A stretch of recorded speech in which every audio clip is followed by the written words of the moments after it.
No one heard the submarine break apart. In the early hours of the 12th of March 1968, midway between Hawaii and the Kamchatka Peninsula, the Soviet ballistic missile submarine K-129 slipped beneath the waves and never resurfaced. 4 months later, the United States Navy claimed it had no information on the matter. That was a lie, because at that very moment, 16,000 feet below the North Pacific, American listening posts were tracking a graveyard of twisted steel and planning the boldest clandestine salvage operation in history.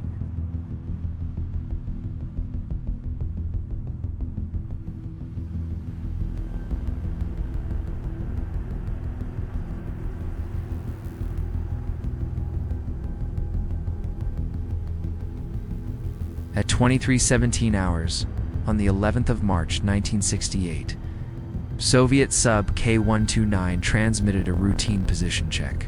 She reported calm seas, functioning missiles, and an ETA home port of Petropavlovsky in 12 days. 1 hour later, the US SOS Net, an underwater web of hydrophones stretching 3,000 miles, registered a violent two-stage acoustic event. A dull thump, a metallic groan, then silence. The automatic tape punch stamped an alphanumeric identifier. Snapshot 284 Hades. Only 3 people in the world were cleared to read that code word. All 3 convened inside a windowless room at Pearl Harbor before dawn. Their conclusion was grim.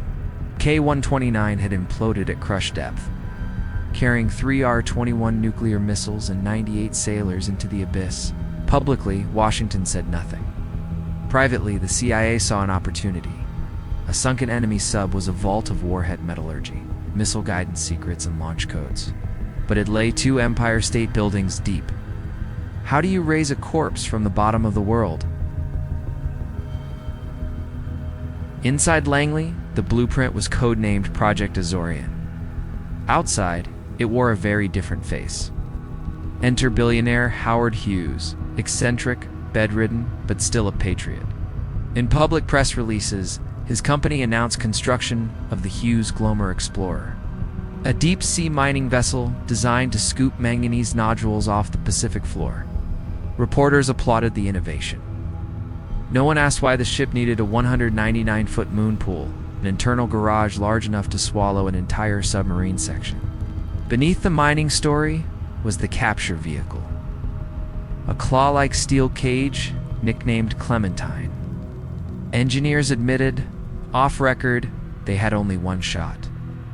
If Clementine missed, or if the hull snapped under its own weight, they would be dredging shattered nukes in a pitch-black pressure zone. July 1974. The Glomar Explorer slipped out of Long Beach, sailed under the Golden Gate, and vanished into Navy radio silence. 2 weeks later, her sonar operator pinpointed the target, a 330-foot scar on the seabed, ending in a crooked cylinder, half embedded in gray ooze. K-129 lay on her side, bow broken, missile compartment exposed like an autopsy. At 2:40 hours on the 4th of August, Clementine began her 6-hour descent. Cameras streaming grainy video to a smoke-filled control room, the claw pawed at silt, guided by joystick. When the sea dust cleared, 7 steel fingers locked around the sub's forward third. "Good grip," muttered the watch officer. "Haul her." For 3 hours, the winches hummed. Each foot of ascent added 22,000 pounds of strain. At 6,000 feet, a tremor rolled through the cables.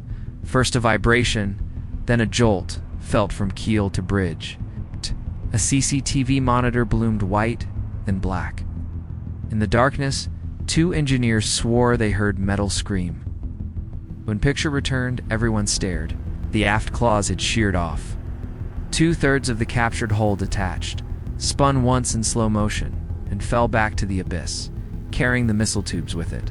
A Soviet sailor's body drifted upward inside a pocket of escaping air, helmet still fastened. But Clementine was not empty.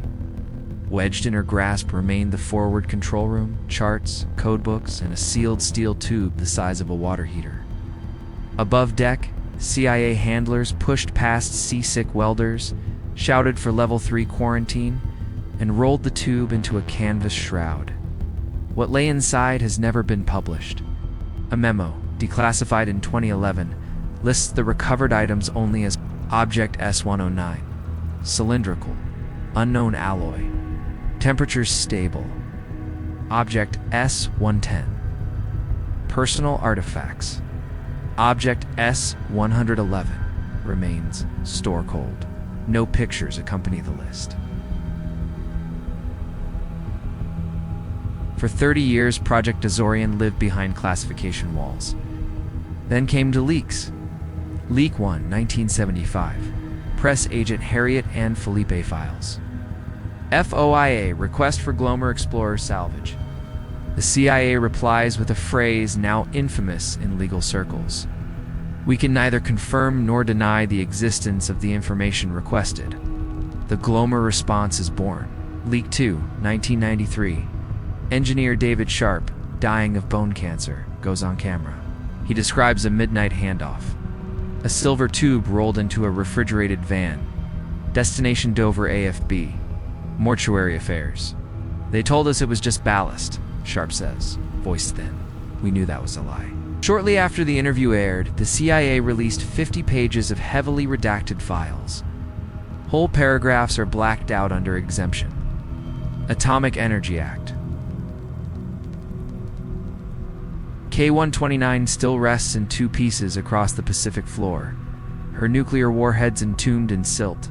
The Glomar Explorer was sold for scrap in 2015. Its moon pool torched apart by men who never knew what it once cradled. What of the sealed cylinder? Some believe it contained the missile detonators. Others the bodies of Soviet code officers still strapped into their consoles. Few whisper it held something stranger. Evidence of an onboard experiment no Navy has yet confessed. May never know. Because each time journalists ask, the same phrase drifts back like sonar in deep water.